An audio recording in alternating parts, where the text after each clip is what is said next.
ذرا تصور کریں، ایک پورا شہر دھماکوں سے گونج اٹھتا ہے اور 20 سال گزر جانے کے بعد بھی انصاف کہیں نظر نہیں آتا۔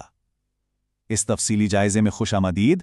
آج ہم بات کر رہے ہیں مالیگاؤں 2006 بم دھماکوں کی، ایک ایسی الجھی ہوئی کہانی کی جس نے ہمارے تفتیشی اداروں کے کام کرنے کے طریقے پر کئی بڑے سوالات کھڑے کر دیے ہیں۔ چلیں اس قانونی معمے کو ذرا قریب سے سمجھنے کی کوشش کرتے ہیں۔ لیکن اس سے پہلے کہ ہم قانونی پیچیدگیوں میں پڑیں، ذرا ایک باپ کے اس دکھ کو محسوس کریں۔ شفیق انصاری، جنہوں نے اس اندوناک دن اپنا جوان بیٹا اور بھتیجا ہمیشہ کے لیے کھو دیا، ان کے یہ الفاظ سیدھے دل پر لگتے ہیں۔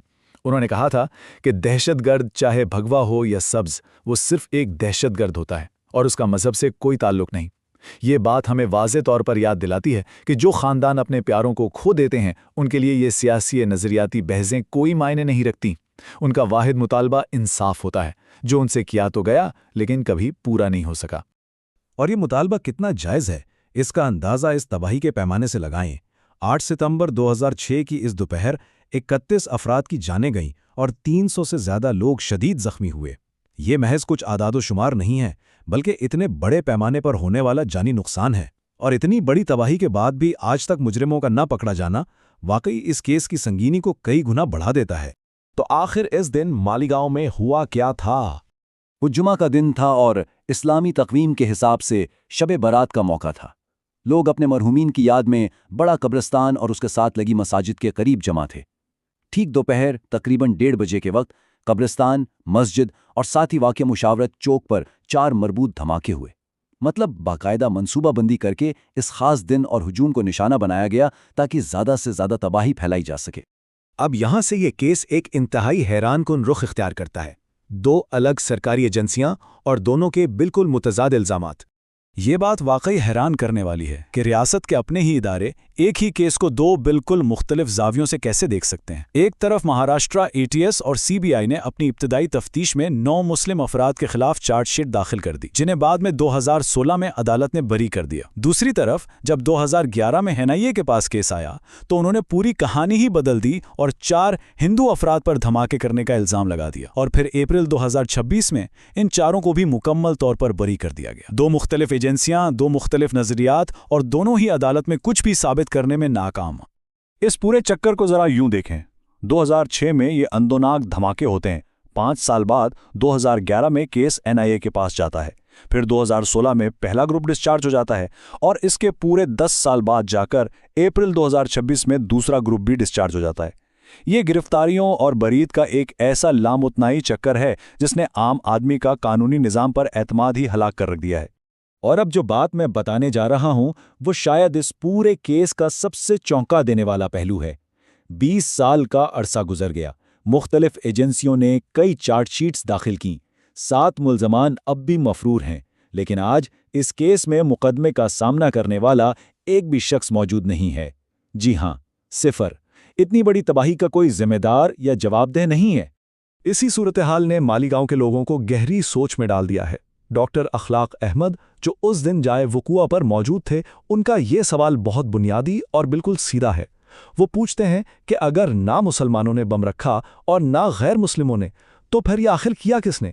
یہ وہ سوال ہے جس کا جواب شاید پورا شہر آج بھی تلاش کر رہا ہے۔ اب ذرا عدالتوں سے باہر نکل کر ان لوگوں کی بات کرتے ہیں جو آج بھی اس سانحے کی قیمت چکا رہے ہیں۔ مثال کے طور پر عقیل احمد اور ان کے بیٹے اویس کی کہانی ہی لے لیں۔ دھماکے کے وقت اویس کی عمر صرف 3 سال تھی۔ اس معصوم بچے کا پورا بچپن اسپتالوں اور علاج معالجے میں گزر گیا۔ اس کی تعلیم تباہ ہو کر رہ گئی، اور سب سے افسوسناک بات یہ ہے کہ انہیں حکومت کی طرف سے کوئی خاطر خواہ مدد تک نہیں ملی۔ انصاف کا نہ ملنا ایک طرف، ریاست نے ان بے گناہوں کو بالکل ان کے حال پر چھوڑ دیا۔ آج وہ بچہ بڑا ہو کر چھوٹے موٹے کام کر کے اپنا گزارا کرنے پر مجبور ہے۔ اس واقعے نے شہر کے بنیادی ڈھانچے کی تلخ حقیقت کو بھی بے نقاب کیا۔ دریائے موسم اس شہر کو 2 حصوں میں بانٹتا ہے۔ دھماکے مشرقی یعنی مسلم اکثریتی علاقے میں ہوئے تھے، لیکن وہاں طبی سہولیات اس قدر ناقص تھیں کہ ہنگامی حالت میں زخمیوں کو ندی کے اس پار ہندو اکثریتی مغربی حصے کے اسپتالوں میں منتقل کرنا پڑا۔ سماجی کارکن سبھاش پردیسی نے اس عدم مساوات کی نشاندہی کی ہے، جس نے اس نازک وقت میں امدادی کارروائیوں کو بہت زیادہ متاثر کیا۔ لیکن ٹھہرے، مالیگاؤں 2006 کا یہ کیس کوئی اکیلا واقعہ نہیں ہے۔ اگر ہم وسیع تر تصویر دیکھیں تو یہ بریت کا ایک باقاعدہ تسلسل نظر آتا ہے۔ ذرا ان حالیہ فیصلوں پر غور کریں۔ جنوری 2025 میں ناندیڑ دھماکہ کیس میں 9 افراد بری ہو گئے۔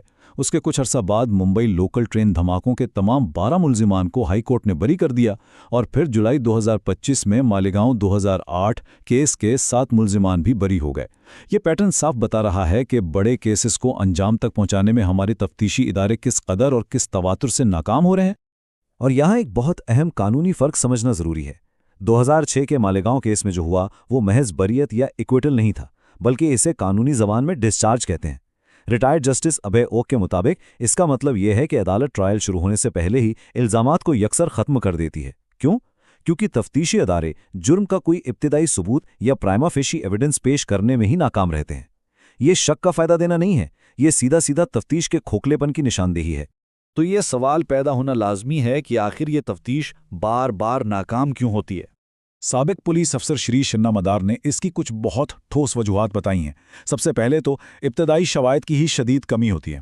پھر بڑا مسئلہ یہ ہے کہ تفتیش کا زیادہ تر دار و مدار ملزمان کے ان اقبالی بیانات پر ہوتا ہے جو وہ عدالت میں جاتے ہی واپس لے لیتے ہیں۔ کیس میں جب ایک سے زیادہ ایجنسیاں شامل ہوتی ہیں تو فوکس بدل جاتا ہے، سیاسی دباؤ آ جاتا ہے، اور ظاہر ہے جب ایک کیس کئی دہائیوں تک لٹکتا رہے تو گواہوں کی یادداشت بھی تو کمزور پڑنے لگتی ہے۔ یہ سب عوامل مل کر کیس کو تباہ کر دیتے ہیں۔ اب ذرا سماجی کارکن سبھاش پردیسی کی اس بات پر غور کریں۔ وہ بالکل بجا طور پر پوچھتے ہیں کہ اگر یہ تمام گرفتار لوگ واقعی بے گناہ تھے تو پھر انہیں اتنے لمبے عرصے کے لیے جیلوں میں کیوں رکھا گیا؟ کیا ان لوگوں کے خلاف کوئی کارروائی نہیں ہونی چاہیے جنہوں نے یہ غلط اور ناقص تفتیش کی؟ ظاہر ہے جب نظام اس طرح کام کرے تو عوام کا مایوس ہونا بالکل فطری ہے۔ اور یہی مایوسی ایک بہت بڑے المیے کو جنم دے رہی ہے۔